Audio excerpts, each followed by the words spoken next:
Akkam jirtu kabajamtoota daawwattoota fi hordoftoota Oromiyaa Freedom Media nageenyi keenya akka kabajaa bakkuma jirtanitti isin haa ga'u jedha.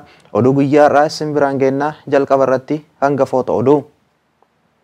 Aanaa Boosatitti barsiisonni dirqamaan raayyaa ittisa biyyaatiif maqaa jedhuun mindaa ji'a tokko nu mallatteessisan jedhaniiru.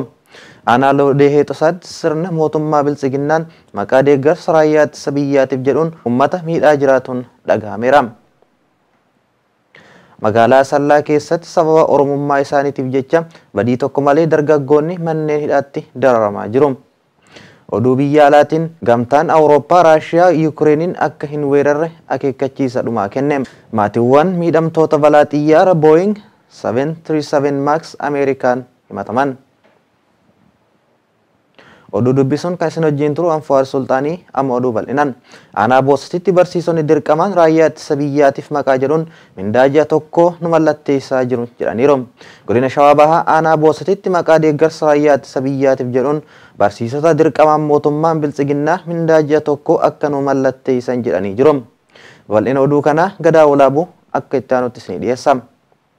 Akka maddi kenna hirmaattota waltajjichaa keessaa OFM himanitti walgahii gaafa guyyaa muddee 5/2014 akka lakkoofsa Itoophiyaatti magaalaa Olancitiitti adeemsifame manneen barnootaa irraa barsiisota adda duree ta'an tokko itti gaafatamtoota manneen barnootaa fi supparvaayizaroota kan hirmaachise yoo ta'u, bulchaan aanaa Boosat kan ta'e Muhammad Abdoo achirratti argamuun barsiisonni mindaaqa isaanii kan ji'a tokko gadhiisuu akka qaban akeekkachiise jedhan. Barsiisonni mindaa gadi hin dhiisu jedhan yookaan barsiisonni hin mallatteessu jedhan maqaa isaanii qofa nu erga ni hina yookaan hojiirra ariina jechuun waltajjicha irratti qondaalle kun barsiisota doorsisuudhaan dubbate.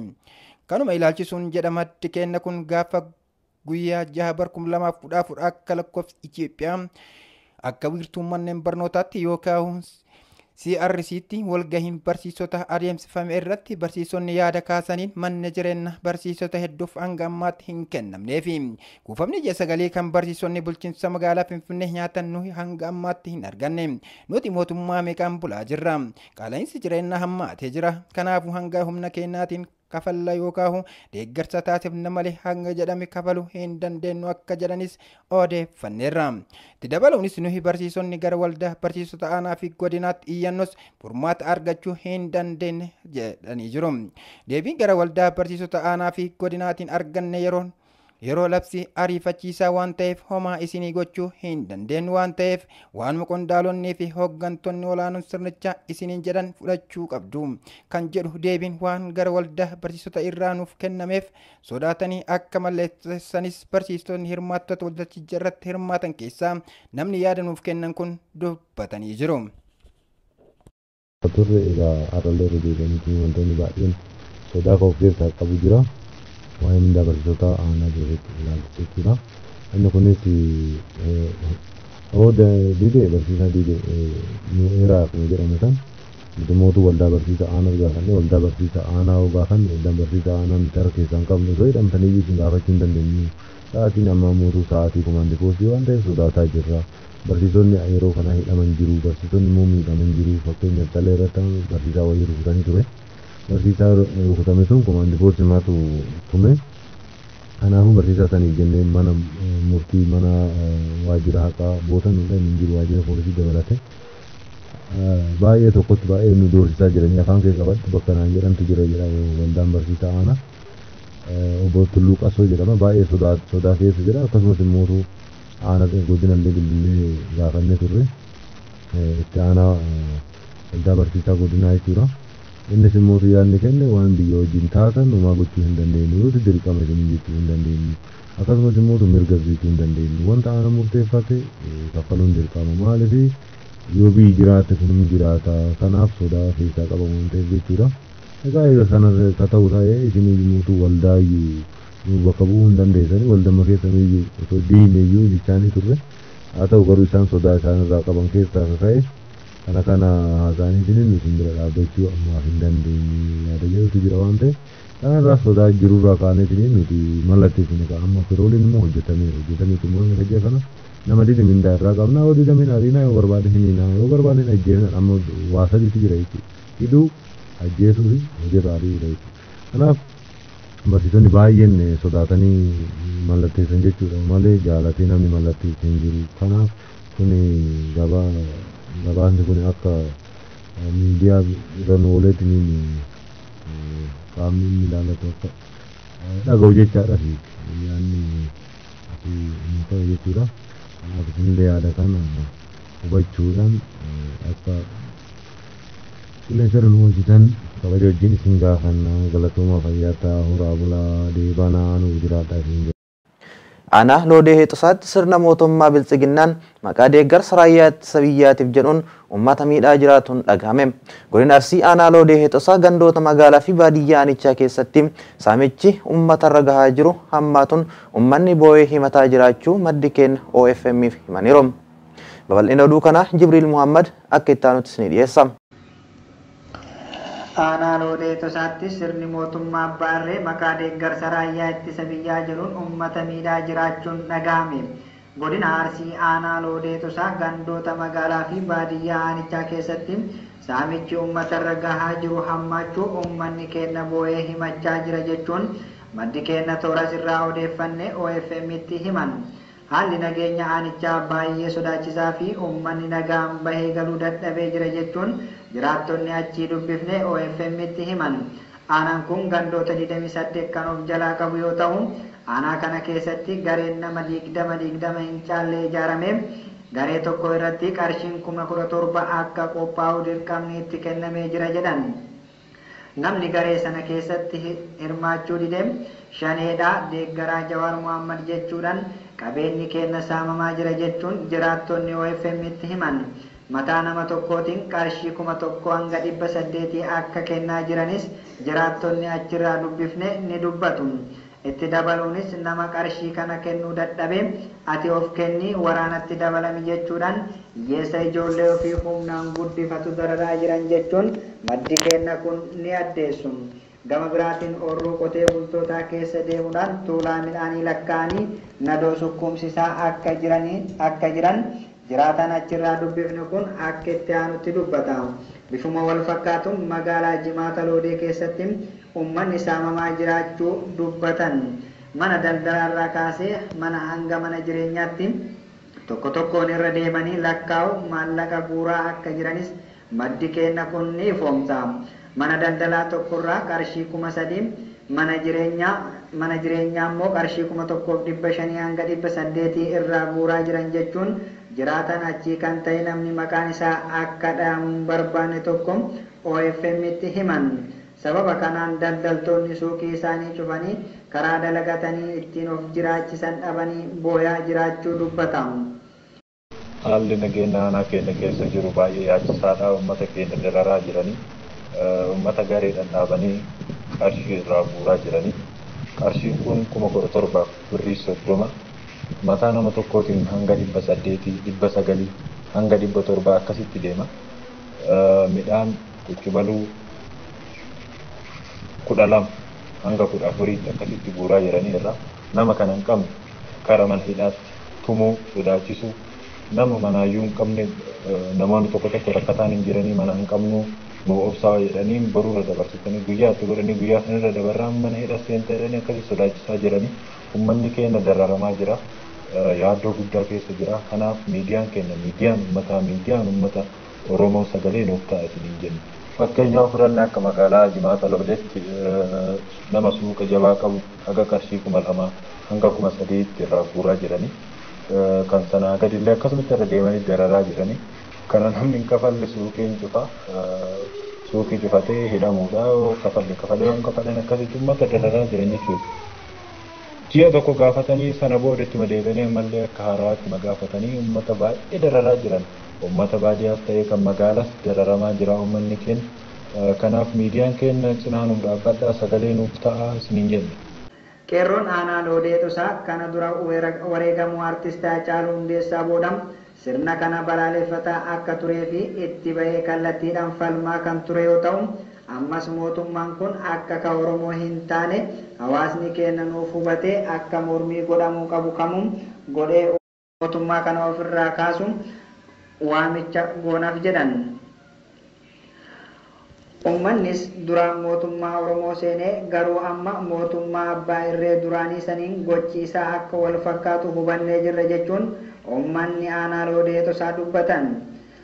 Abbaatu of mara jedhe bofni akkuma jedhame mootummaa Oromoo fakkaatee Oromoo nyaachuudhaaf dhufe ta'uu isaa sirriitti hubannee jirra jechuudhaan uummanni aanaa loodee tosaa komii qaban Oromiyaa Firiidam Miidiyaa dambalii gunguma uummataatti himan.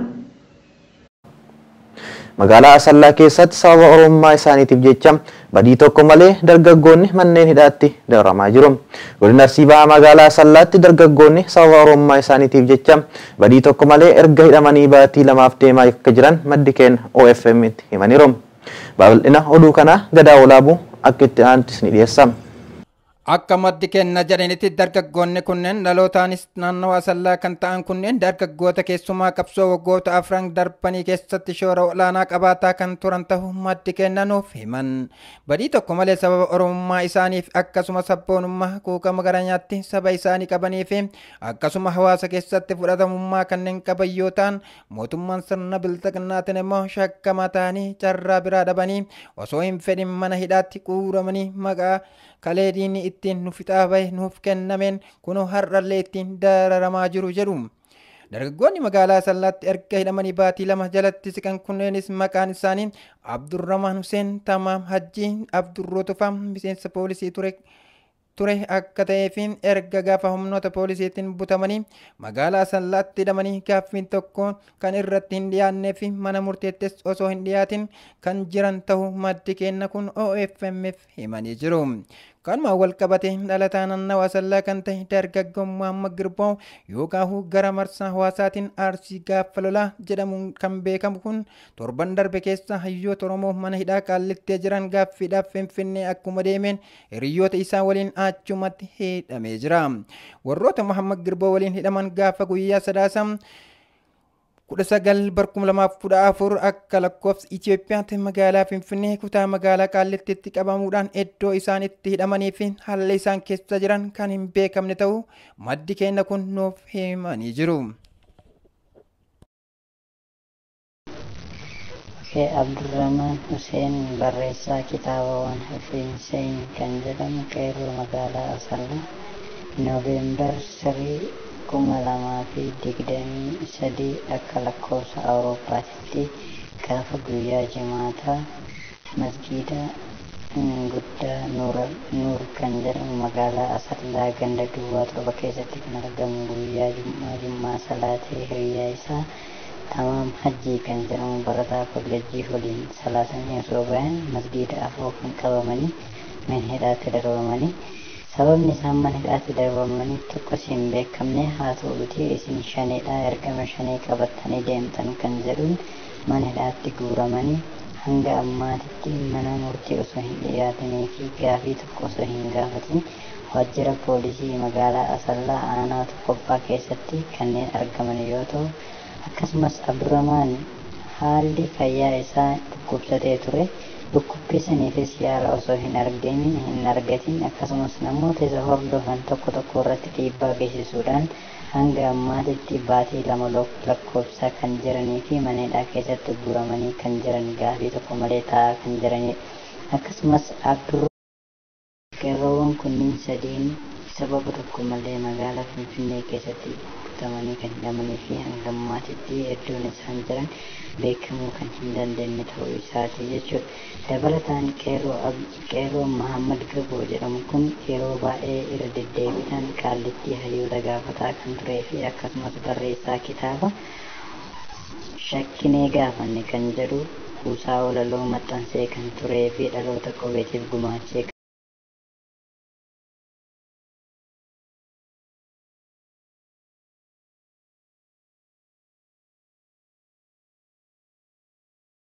Oduu biyya alaatiin gamtaan Awurooppaa Raashiyaa Yukireeniin akka weerarre akeekkachiisa dhumaa kenne.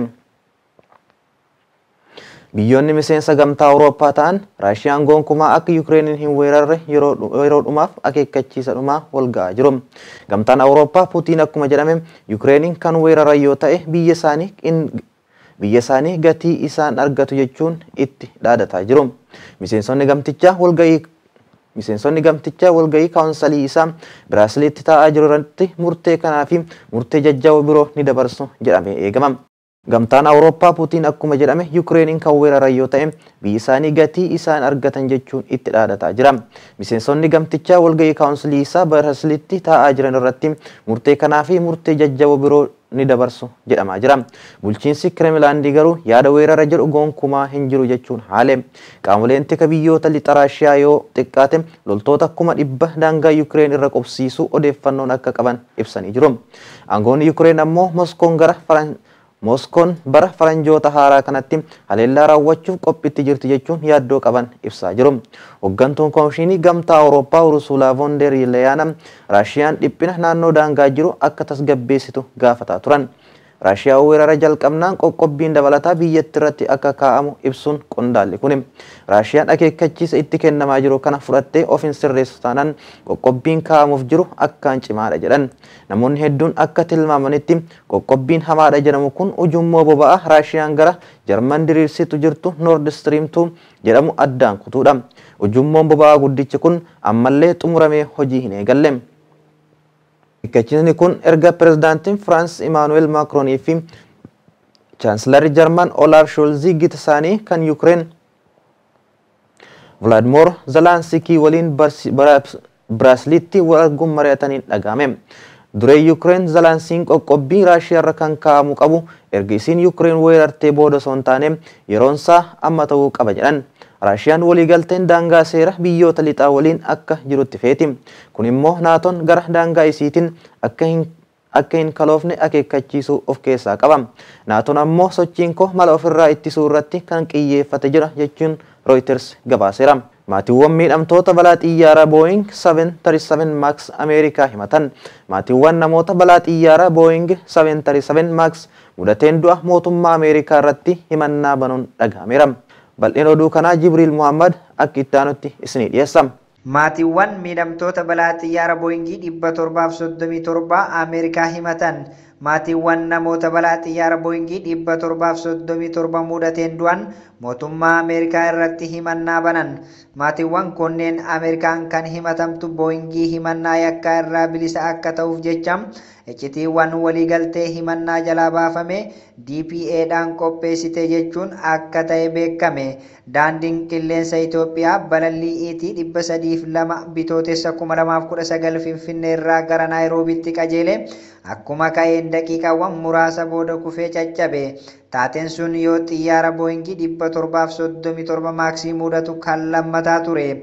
Booda keessa ammoo balaawwan lamaaniifuu maddi isaa rakkisaan sooftiweerii ittiin balaliinsa to'atu irraa akka ta'e adda baafame. Balaa xiyyaarota lamaanitiifuu namootni walumaa galatti 346 ta'an lubbuu isaanii dhaban. Balaawwan xiyyaaraa kana ilaalchisee hanga ammaatti himannaawwan yakkaa keessatti kan eerame nama tokko qofa. Innis paayileetii olaanaa teeknika duraanii Maark Foornaridha. Innis waa'ee sooftiweerii to'annaa balalii irratti ta'e jedhee odeeffannoo waajjira to'annaa USA FAA dhoysuun himatame. Himannaawwan mana murtii bulchiinsa Texas keessatti banameen qajeelcha haqaa USA DOJ'dhaan kaampaanii yakka akka hin gabaafamne jecha seera kanaan dura ture. Haquu fi qorannoowwan akkanaa kanaan dura hin turre jechuun maatii balaa xiyyaara ET 302 dhumanii dogongora himan. Haa ta'u malee dhimmicha furuuf Booyingii waliin qorannoo irratti hojjetaa jirra jedhameera. DPAdhaan jalqaba baatii amajjii osoo bulchiinsi USA haaraan hojii hin eegalin guyyoota jalqabaa ture kan ifoomsan. Booyingii adabbii fi beenyaa doolaara biliyoona 2.5 ta'u kaffaluudhaaf waliigalee ture.